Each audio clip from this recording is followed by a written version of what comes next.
আকাশবাণী কলকাতা। স্থানীয় সংবাদ পড়ছি নমামি বসুরুদ্র। প্রথমে বিশেষ বিশেষ খবর। নির্বাচন কমিশন রাজ্যে 4 জেলায় নতুন জেলা শাসক নিয়োগ করেছে। এগিয়ে আনা হয়েছে মক পোল বা মহড়া ভোট আয়োজন করার সময়।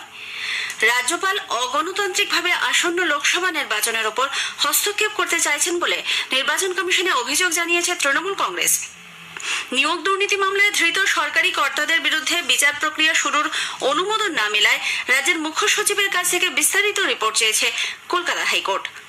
বাংলা টেলিভিশন ও চলচ্চিত্র জগতের বিশিষ্ট অভিনেতা এবং আর্টিস্ট ফোরামের সহ সভাপতি পার্থ সারথী দেব প্রয়াত। কলকাতা নাইট রাইডার্স আজ আইপিএলে তাদের প্রথম ম্যাচে সানরাইজার্স হায়দ্রাবাদের মুখোমুখি হবে। আসি বিস্তারিত খবরে। নিয়োগ দুর্নীতি মামলায় ধৃত নির্বাচন কমিশন রাজ্যে 4 জেলায় নতুন জেলা শাসক নিয়োগ করেছে। গতকাল এক বিজ্ঞপ্তিতে জেলা শাসক হিসেবে পূর্ব মেদিনীপুরে জয়শ্রী দাশগুপ্ত, ঝাড়গ্রামে মৌমিতা গোদারা বসু, পূর্ব বর্ধমানে কে রাধিকা আইয়ার এবং বীরভূমের শশাঙ্ক শেট্টির নাম অনুমোদন করে। এই 4 জনই পশ্চিমবঙ্গ ক্যাডারের আইএএস আধিকারিক। গত বৃহস্পতিবার কমিশন এই 4 জেলা শাসকদের সরাসরি আইএএস আধিকারিক না হওয়ার জন্য সরিয়ে দেয়। এদিকে এই অপসারণকে বৈষম্যমূলক আখ্যা দিয়ে পশ্চিমবঙ্গ সিভিল সার্ভিস ডব্লিউবিসিএস আধিকারিকদের সংগঠন রাজ্যের মুখ্য নির্বাচন আধিকারিককে চিঠি দিয়েছে। নির্বাচন কমিশন আসন্ন লোকসভা নির্বাচনে মক পোল বা মহড়া ভোট আয়োজন করার সময় এগিয়ে এনেছে। এ যাবৎ ভোট শুরুর 60 মিনিট আগে মক পোলের আয়োজন করা হলেও এবার তা বাড়িয়ে 90 মিনিট করা হয়েছে। নির্বাচন কমিশনের তরফে ইতিমধ্যেই সব প্রিসাইডিং অফিসারকে এই নির্দেশিকা পাঠানো হয়েছে বলে মুখ্য নির্বাচনী আধিকারিকের দপ্তর সূত্রে জানা গেছে। উল্লেখ্য, ইভিএম ঠিকঠাক কাজ করছে কিনা তা দেখার জন্য সব রাজনৈতিক দলের প্রার্থীদের পোলিং এজেন্টের উপস্থিতিতে মক পোল করতে হয়। কেন্দ্রীয় বাহিনীর পাশাপাশি এবার রাজ্য পুলিশকেও ভোটের কাজে বিশেষ দায়িত্ব দিতে চলেছে নির্বাচন কমিশন। গতকাল এক নির্দেশে কমিশন জানিয়েছে জরুরি ভিত্তিতে রাজ্য পুলিশের 15 কোম্পানি বাহিনী তৈরি রাখতে হবে। রাজ্য পুলিশের কোন কোন বাহিনীকে এই দায়িত্ব দেওয়া হবে তার তালিকাও তৈরি করে দিয়েছে কমিশন। নির্দেশে বলা হয়েছে ইএফআর এর 2 কোম্পানি, সশস্ত্র পুলিশ বাহিনী ব্যারাকপুরের 3, ডাবগ্রামের 2, দুর্গাপুরের 4, কলকাতা পুলিশের 2 কোম্পানি ও রাজ্য পুলিশের হোমগার্ডের 2 কোম্পানিকে মজুদ রাখতে হবে। রাজ্য পুলিশের এই 15 কোম্পানি বাহিনীকে কোন কাজে লাগানো হবে তা পরে স্থির করা হবে। এদিকে লোকসভা ভোট উপলক্ষে রাজ্যে নিরাপত্তা ব্যবস্থা জোরদার করা হয়েছে। রাজ্যের অতিরিক্ত মুখ্য নির্বাচনী আধিকারিক অরিন্দম নিয়োগে গতকাল এক সাংবাদিক বৈঠকে জানিয়েছেন, আমাদের সি ভিজিল যে মোবাইল অ্যাপ আছে তার মাধ্যমে যে কমপ্লেন লজ করা যায়, এই এখনো পর্যন্ত 5টি কমপ্লেন জমা পড়ছে। তার মধ্যে 391টির ক্ষেত্রে প্রপার যথাযুক্ত ব্যবস্থা নেওয়া হয়েছে। লাইসেন্সড আর্মস জমা পড়ার ক্ষেত্রে আমাদের 22,747টি লাইসেন্সড আর্মস জমা পড়েছে। আমাদের এখনো পর্যন্ত নাকা অপারেশনাল আছে, ইন্টার স্টেট নাকা অর্থাৎ অন্য রাজ্যের সঙ্গে যে নাকাগুলো রয়েছে সেগুলো হচ্ছে 91 এবং 593 ইন্টার ডিস্ট্রিক্ট নাকা রয়েছে। আর আমাদের রাজ্যের মধ্যে বিভিন্ন জায়গায় সেই নাকাগুলো চলছে। শিক্ষানুরাগী ঐক্যমঞ্চ সমস্ত ভোটকর্মী, গণনাকর্মী ও বিএলওদের সম্মানজনক ভাতা বৃদ্ধির দাবি জানিয়েছে। মঞ্চের সাধারণ সম্পাদক কিঙ্কর অধিকারী গতকাল এক বিবৃতিতে বলেন, 2014 সালের পর থেকে ভোটকর্মীদের ভাতা বৃদ্ধি হয়নি। নির্বাচন কমিশনের কাছে এই দাবি বিবেচনার আশ্বাস দেওয়া হলেও তা এখনো বাস্তবায়িত হয়নি বলে তার অভিযোগ। লোকসভা নির্বাচনের প্রেক্ষিতে আপার প্রাইমারি চাকরি প্রার্থীদের পার্সোনালিটি টেস্ট স্থগিত রাখা হয়েছে। পার্শ্ব শিক্ষকদের জন্য সংরক্ষিত আসনে যে প্রার্থী সফল হয়েছেন তাদের জন্য আগামী 2রা এপ্রিল এই পরীক্ষা হওয়ার কথা ছিল। স্কুল সার্ভিস কমিশন গতকাল বিজ্ঞপ্তি জারি করে সেই পার্সোনালিটি টেস্ট স্থগিত রাখার কথা জানিয়েছে।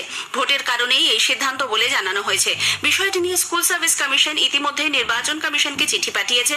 তারা কোনো রকম সবুজ সংকেত দিলে ফের নতুন কোনো বিজ্ঞপ্তি দেওয়া হতে পারে বলে কমিশন সূত্রে জানা গেছে। রাজ্যপাল সিভি আনন্দ বোস অগণতান্ত্রিকভাবে আসন্ন লোকসভা নির্বাচনের ওপর হস্তক্ষেপ করতে চাইছেন বলে অভিযোগ জানিয়ে তৃণমূল কংগ্রেস নির্বাচন কমিশনে চিঠি দিয়েছে। তাদের বক্তব্য, নির্বাচন কমিশন থাকা সত্ত্বেও সাধারণ মানুষের সঙ্গে যোগাযোগের জন্য রাজ্যপাল রাজভবন থেকে যে পোর্টাল চালু করেছেন তা সম্পূর্ণ বেআইনি। পাশাপাশি তিনি রাজ্যে সমান্তরালভাবে একটি প্রশাসন চালাচ্ছেন বলেও চিঠিতে উল্লেখ করা হয়েছে। এ ব্যাপারে দ্রুত পদক্ষেপ নেওয়ার পাশাপাশি রাজ্যপাল যে পোর্টাল চালু করেছেন সেটি বন্ধ করার আবেদন জানানো হয়। এদিকে তৃণমূল কংগ্রেসের এই চিঠি নিয়ে গতকাল অতিরিক্ত মুখ্য নির্বাচনী আধিকারিক অরিন্দম নিয়োগীকে প্রশ্ন করা হলে তিনি বলেন, জাতীয় নির্বাচন কমিশন যদি এ সংক্রান্ত বিষয়ে রিপোর্ট চায় তবে তা দ্রুত পাঠিয়ে দেওয়া হবে এবং সেই মোতাবেকই ব্যবস্থা নেওয়া হবে। স্থানীয় সংবাদ শুনছেন আকাশবাণী কলকাতা কেন্দ্র থেকে। এখন বিজ্ঞাপন, এরপর রয়েছে আরো খবর।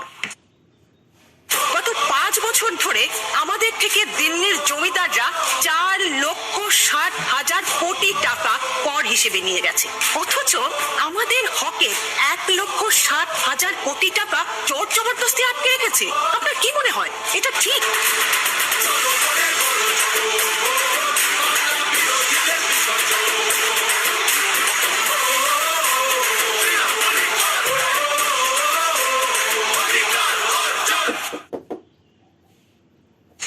ফিরে আসছি স্থানীয় সংবাদে।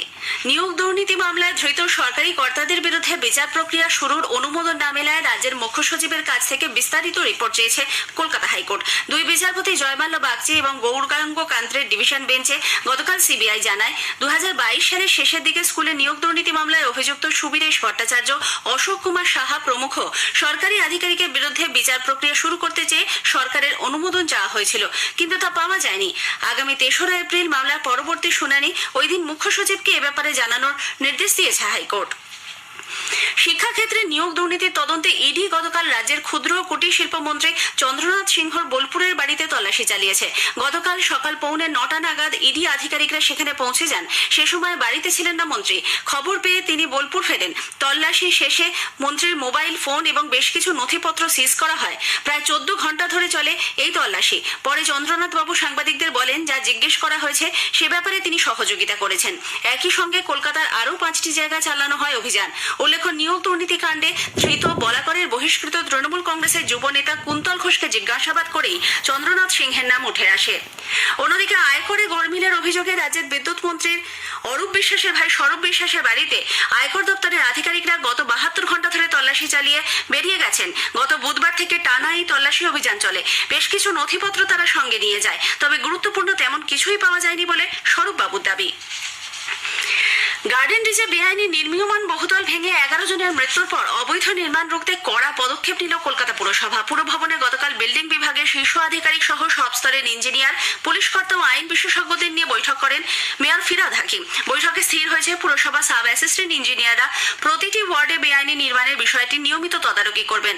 কোথাও কোনো ত্রুটি ধরা পড়লে দ্রুত 401-এর এ ধারায় বেআইনি বাড়ির প্রমোটার বা মালিককে নোটিশ দিতে হবে। বিল্ডিং বিভাগের ইঞ্জিনিয়ারদের দায়িত্বে বেআইনি নির্মাণ ভাঙার কাজও অবিলম্বে শুরু করতে হবে। শহরে বেআইনি নির্মাণ বন্ধ করতে পুরসভার তরফ থেকে একটি অ্যাপ শীঘ্রই চালু করা হবে বলে মেয়র জানিয়েছেন।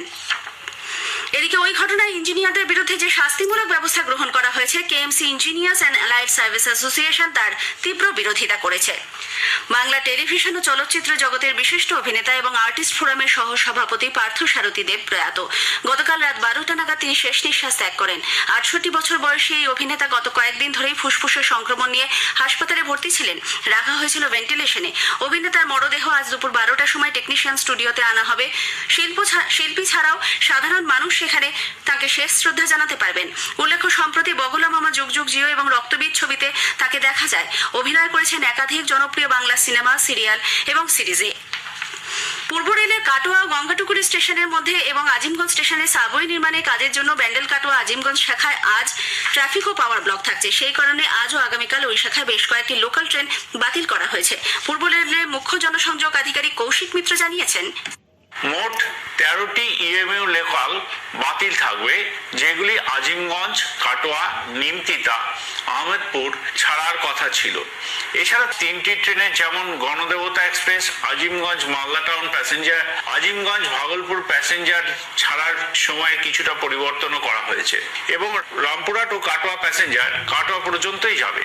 যাত্রীদের অসুবিধার কথা মাথায় রেখে দুজোড়া আজিমগঞ্জ এবং সালারের মধ্যে বিশেষ ট্রেন চালানো হবে।